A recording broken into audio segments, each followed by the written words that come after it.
Hey guys, we're back after the opening round of Super Rugby and in general a pretty good weekend for South African teams, the Lions and the Sharks winning away from home, and then obviously the big derby, Stormers and Bulls, and plenty to talk about on that front. But Ryan, welcome back, first video of the year. How are you doing? Yeah, I'm good, and pleased by a performance from the Bulls that is almost as beautiful as the shirt I'm wearing today. Yeah, just almost. I'm not saying completely, but yeah, but it's I mean, it was a big derby to open the Super Rugby season. It goes without saying, but yeah, I think it's just a tale of two teams. They're like in completely different spaces, both tactically, philosophically, from a management perspective, and so I mean, for me, there's so much to unpack there, and I think we're going to do that today. Oh, for sure. And I mean, I think we have to start off on that point.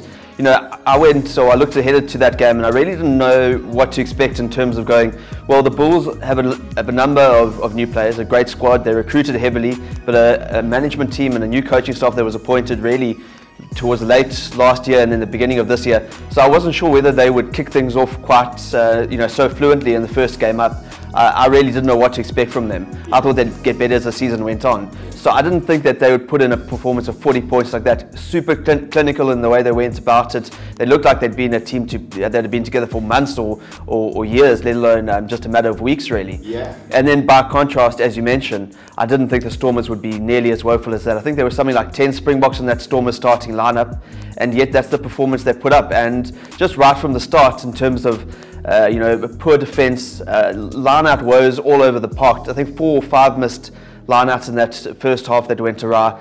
It just started from there, and the snowball just kind of kept on rolling in terms of the problems they had.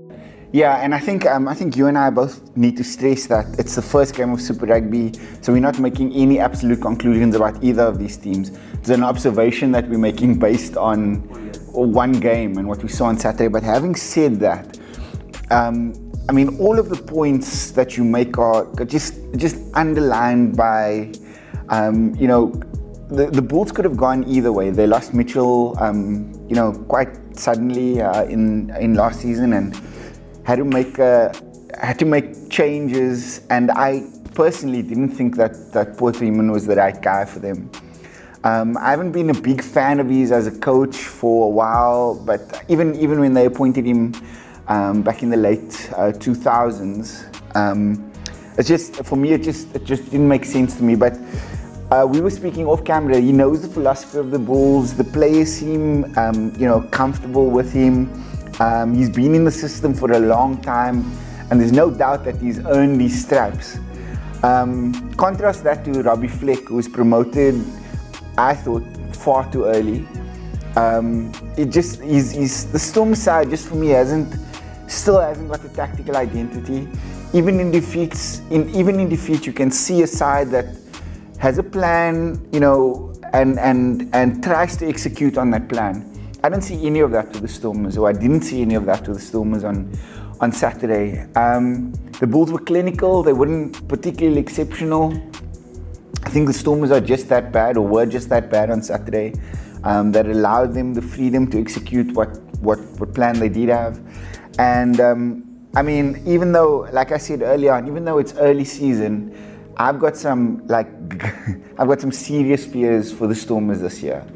They came into this competition off the back of some internal turmoil, and it's raging on still. And I don't think that's the best way to start in the best of times. But combine that with a coaching staff that's already struggling to get them firing, and a player base that has these thoughts in a number of different places. I mean, we're talking about the Paul True thing. It's just a recipe for disaster for me. Yeah, I mean, I think it's really just so unfortunate the Stormers find themselves in this position. And having chatted to some of the coaches just before the Superhero Sunday warm-up games, they were at a point of really being at I wouldn't say a low ebb, but a completely frustrated ebb in terms of just going, I think they just were completely fed up with reading one negative report after another about infighting and political problems and all that stuff. And they desperately wanted to not let that filter through to the players and let it be affected. affect them. But the players were naturally, hearing about what was going on and pay cuts and who's going to be the coach next year, who's going to maybe be the director of rugby if there's a change there. I think just subconsciously, it can't not have had some sort of effect. And I don't know whether we've seen that spill over into Saturday's performance, but they looked completely flat for a team that on paper you would have expected so much from. And then we go, with all this background stuff going on, has it placed them in a really problematic predicament, and can they come out of it and actually put together a season where they are at least competitive? Because this looks, if that was the first game and it only goes worse from there, it could be a really terrible time for them.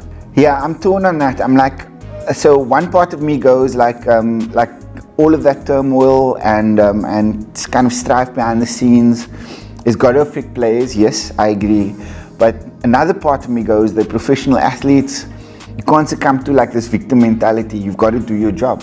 You mentioned earlier on that there were 10 Springboks in that Stormers side, and I mean when you've got a composition of 15 like that, then surely that's got to count for something, Yeah. You've played the game at its elite level, under more pressure than you're facing in Super Rugby context. And you've got to draw on all of that. You've got to draw on that experience and those experiences and show the temperament that is required from you as a pro athlete. And all of that was just missing.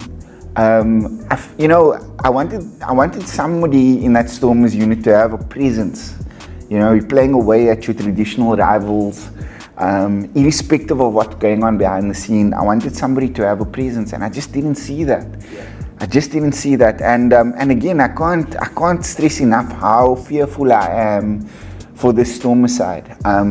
Look, you never know. They could put together a string of results that could get the confidence up, and then they could go on a run that defies what's happening in the boardroom. Yeah. But at this point, I don't see that happening. And the Bulls, on the flip side, look like they could get the momentum to not only challenge to be the elite South African side, yeah, but potentially put together a good run that could place them in contention for the tournament at large. Yeah, I think just the Bulls as the contradicting picture have been quite a fascinating case, because they've got a new director of rugby coming in Alan Zondag.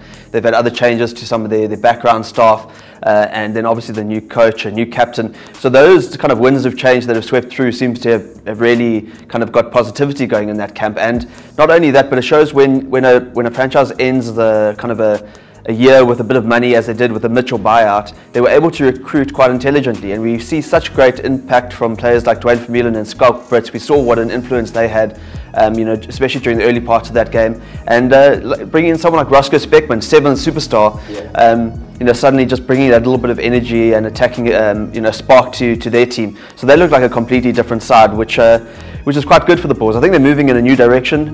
Looks like a bit of still the defensive blueprint from Mitchell, with that very flat, aggressive defense, and then definitely looking to be a bit more ambitious on attack, which is quite interesting to see. Yeah, and recruitment was one of the Bulls' defining qualities from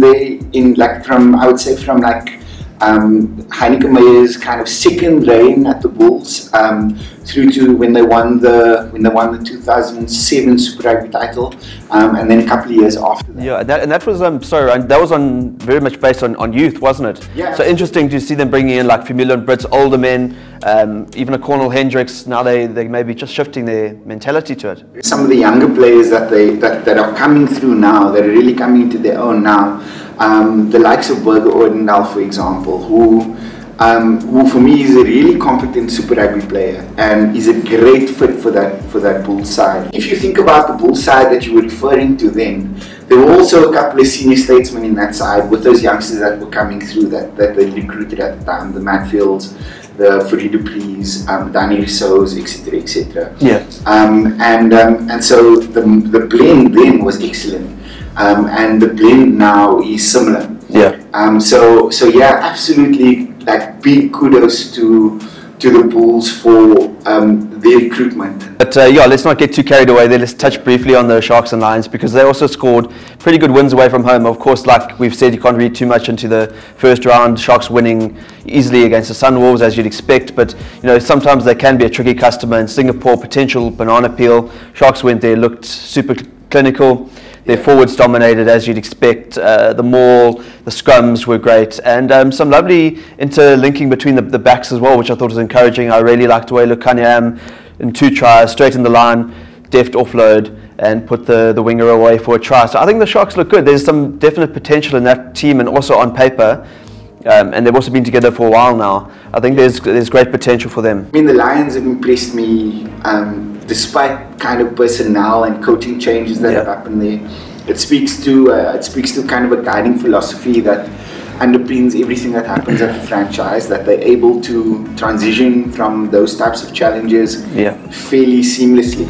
No, I think you're right in that regard, because from what I've seen and heard, I mean, their defence is really what won it for them, and it's quite a change in the Lions' philosophy. Everyone talks about their attack, but for them to actually back their defence and their forwards to lay the foundation at scrum time and at the maul, if they can retain those strong points and then still have a backline that's capable of really tearing teams apart, there's no reason why they can't reach another final. When the Cheetahs were in Super Rugby, fairly competent attacking side, but defensively a shambles. The Stormers are just a shambles generally right now. And I mean, the Sharks, again, they've got the potential to be, I think, that kind of complete unit. The Bulls as well, on the evidence of Saturday's play. So we've got to continue to evolve our sides, and that's the defining quality of New Zealand's best sides, right? That's the benchmark now. Thanks, Ryan. Yeah, I mean, like we say, lots of talking points, and then lots more to learn as well, because now the Sharks will play the first New Zealand side, the Blues coming here, the Lions and Stormers going head to head, and then the Bulls will face another big test. They're travelling away to face the Jaguars, so we'll learn a lot more and talk about it then. Absolutely.